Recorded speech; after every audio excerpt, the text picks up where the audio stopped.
Let's get a check on this cool week ahead. Here's meteorologist Violet Skybor. And Violet, there's no question throwing on a jacket or a hoodie or something is really needed this week. I know. It almost feels like we're jumping from seasons. It seemed like summer was here last week in the 70s and 80s. Now it feels like we're jumping back to the start of spring. And it's going to be here the rest of this week, even into early this weekend as well. So hopefully you didn't put away all those early spring or fall clothes because you're going to need some extra layers.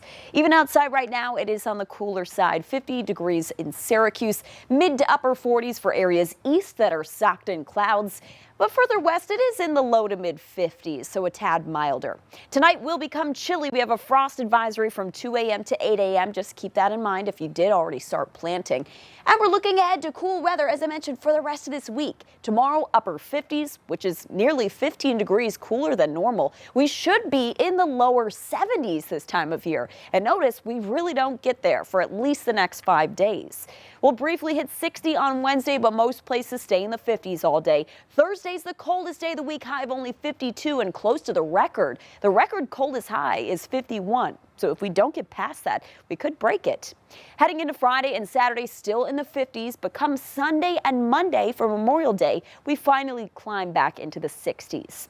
So the reason for this cool air is right now we have this north wind, and that's because of a coastal system that's just sitting over Maine, bringing clouds further north and east, but sunshine further west of Syracuse. And it's really not going to move much tomorrow, so that'll be the same picture. At least we do stay dry, though. Heading into Wednesday, our next soggy system builds in from the west, and that could bring quite a bit of rainfall for us.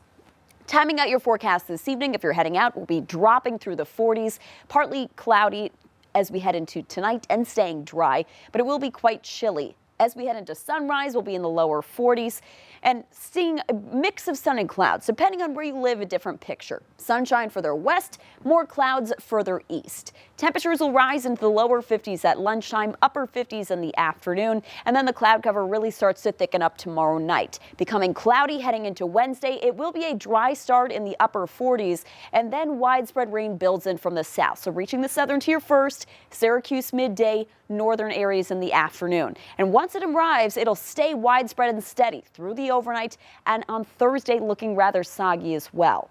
We'll see quite a bit of rain on the onset of this, potentially some moderate pockets west of Syracuse where we could see around 1 to 2 inches of rainfall. There is a marginal risk of flooding just because of that. Just for Wednesday, the rain does become lighter, even though it will be widespread on Thursday. So still soggy, but not tracking the flood risk, at least for the end of the week. We'll be in the lower 50s on Thursday, staying there on Friday. Light rain showers will be on and off under cloudy skies on Friday. There will be some dry pockets in between, but not much sun. The sun starts to peek out on Saturday, still some scattered showers, upper 50s. We gradually dry out on Sunday, partly sunny, lower 60s, and then looking nice for Memorial Day, upper 60s and partly sunny skies. A live look now from our Stanley Law Skywatch Adirondack furniture camera. Partly sunny, a good evening to get the lawn done before we got this soggy system building into central New York. Back inside.